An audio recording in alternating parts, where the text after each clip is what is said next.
the editor-in-chief of the very athletic Bay Area, Tim Kawakami. Kawakami, who has covered the NBA for over 2 decades. It's time now for the TK Show on the Athletic Podcast Network. Hey everybody, Tim Kawakami here, TK Show, having a nice conversation as always. It's the head coach of the Golden State Warriors, Steve Kerr. How are you doing this morning? I'm good. How you doing, Tim? Looking good. Now I'm feeling good. Ready for some basketball coming in. It did feel like similar, maybe, which from afar watching from your Warriors experience, you've dealt with superstars. You've dealt with integrating people into a system, and looking and parsing out minutes, roles, that kind of thing. You've also dealt with people saying, why don't you sign more centers? Bring more centers in. I mean, did it, I'm sure that was part of, obviously, the reason you're picked is because you've dealt with all this stuff on such a high profile thing. It's almost like dealing with the Warriors stuff is the way to lead into something this big. And obviously, you lean, Mike Dunleavy or the team as a whole leans into the experience even more by, trading for Chris Paul, Jordan Poole, younger player for Chris Paul, 38 years old, 30-year-old guard. And you and Dunleavy yesterday at your pressers both mentioned, how much communication there's been with Chris, how many times you've talked to him. He doesn't text, he calls. I love that too, by the way. That hit me. Us older guys like that. And I know you use the classic coach, like, we've got 6 starters. It doesn't, we're going to decide this. But obviously, everyone points out that 5-man starting lineup, with Looney at center, Draymond, Wiggins, Clay, and Steph was the best 5-man lineup per, all those things. So can you really say, yeah, you know what, let's just put Chris Paul, instead of somebody in that group? Or is it much more likely that you're going to keep that group together as a starting group? And it might close differently, but start. Yeah. Well, I mean, so on one hand, we had the best starting 5 in the league last year. On the other hand, we have added one of the best point guards of all time to our team, who still plays at a really high level, who has never come off the bench a single time in his career. So you've got these two dynamics that are, we're staring at heading into camp. So to me, I'm keeping a really open mind, and I think we have to see everything on the floor before we make any decision. It wouldn't be fair to anyone if we made a decision right now and said, hey, this is the way we're going. It would make no sense. So we're going to take all of training camp, all 3 weeks. You'll see different lineups out there, different starting lineups.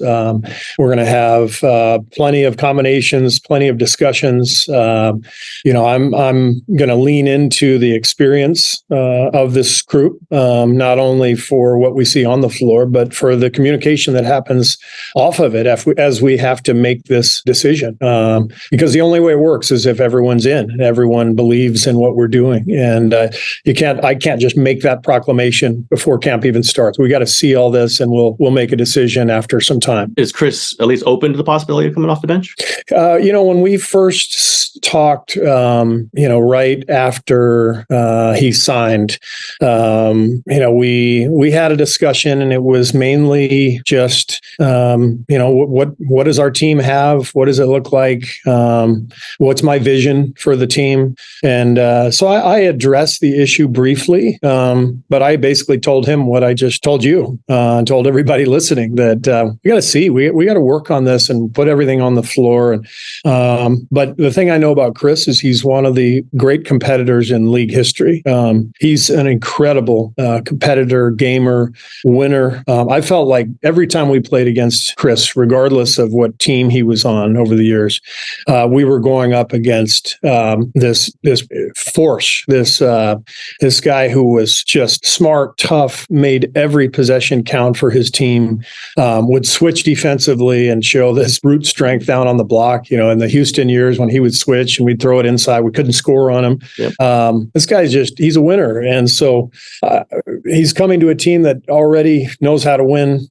When you put winners and smart players together, good things happen. So my job as a coach is to let it all play out, to keep the communication going, to get everybody on the same page, and then to move forward from there. So we'll see how it all works. One thing you noted yesterday, when asked about going small lineup, with Draymond at center, you mentioned, hey, we could also do it with Looney. Sure. And I've just sensed that Looney isn't no longer considered like just the guy you pull out the first time, right? I mean, is he kind of a larger presence in these discussions? Like, listen, he's not a guy that we just automatically pull out of a starting lineup. Am I reading this correctly? Yeah, I think, early in his career, Loon, when he first started making an impact, he was kind of the guy you could just use in any capacity. Start him, give him the what we call the senior day start, where you play him 6 minutes at the beginning of each half, and and then don't play him the rest of the time. You could play him off the bench, even though he was the best center of the group. You could do some combination.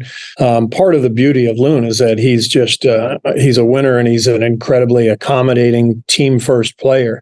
But I'm not going to penalize him for that. I know that much. He's become one of the best offensive rebounders in the league. Great presence for us in the locker room, on the court. He's one of our most impactful players. So there's no way I'm just going to say, all right, we'll just bring Loon off the bench because he's so accommodating. That has nothing to do with it at this point. He's one of our best players. He needs to be out there, and he's going to play a ton. You always think in combinations. I do too. Like, who plays best with who? Mm-hmm. Is there a specific? You mentioned a few, but like, is there a specific couple guys you're most curious to see kind of how they play with Chris Paul that you think might really bring out the best in them? Kuminga, I guess, would be one of them. Anyone else, or is it specifically Kuminga right now? Well, JK is a guy who we really want to help. Take the next step. I think he's really grown in the 2 years that we've had him. He's got this great potential, but he's still figuring out who he is as a player. And so I'm really excited about JK being on the floor with Chris. You can put him in pick and roll. Chris is going to feed everybody on the team. I mean, he just makes the game easier for everybody. So I'm excited about those two together. I'm really excited about the addition of Dario Saric. I think he was a crucial signing for us. You think about our team 2 years ago that won the championship. One of the reasons we won is we had Belly and Otto Porter, two bigs who could shoot and play make on the perimeter and tie together certain combinations. So, you look at Saric, he's a bigger and stronger version of Bjelica. Really good pick and pop player, but also very strong, very physical, great screen setter, great dribble handoff guy. Played with Chris Paul in Phoenix at a really high level. Chris told me that he thought Dario's injury against Milwaukee early in that series was one of the reasons Milwaukee came back. He felt that strongly that Dario was so important to that series and to their team. And remember, he tore his ACL in, I think it was game 1 or game 2 of the series. So we're getting him, 2 years after the ACL. He's only 29. He's a guy who just connects lineups, and everyone can play with him. And so Dario is a hugely important addition, and I'm thrilled to have him. That does bring the topic about big men who work in the Warriors system. And I know Bo gets drilled in this into me. It's hard to play center. You've got to move. You got to know where Steph is. You got to know where Draymond is. And I guess, is that part, maybe, without trying to be tough on people in the past, but is that part of the lesson of the last few years? That it's a certain type of big man who works, and there's a certain type of big man who's going to struggle playing with these guys. Yeah, but I think it's also where the game has gone, Tim. It's not just the Warriors. It's and you want to have passing and playmaking at every position today in the NBA. You want playmaking from all 5 spots. That's why Bogut was so great. Brilliant passer, screen setter. So the guys who can pass are the ones who are going to thrive. That's why Zaza Pachulia was a very effective player for us. If you can pass, now all of a sudden you're unlocking so much with Steph and Clay off the ball, because you're not just setting ball screens for them, but you're delivering the ball to them. And that's what Dario can do. It's going to open up our offense, having him out on the floor for sure. That's what, as you may or may not know, fans are very eager to sign centers. And I point out, just because Andrew's just drilled it in, you just can't just sign a center. Center has to be able to play, right? It has to be able to work with these guys and not be a major negative. Do you find that, what's the general percentage of guys that you look at, you go, okay, he could really work with us? Is it a pretty low percentage of centers out there who can do this? I mean, yeah, there aren't a lot of great centers in the league anymore. Frankly, this is not the '90s where every night it was Shaq or Ewing or Olajuwon, Rick Smits, or it's a different era.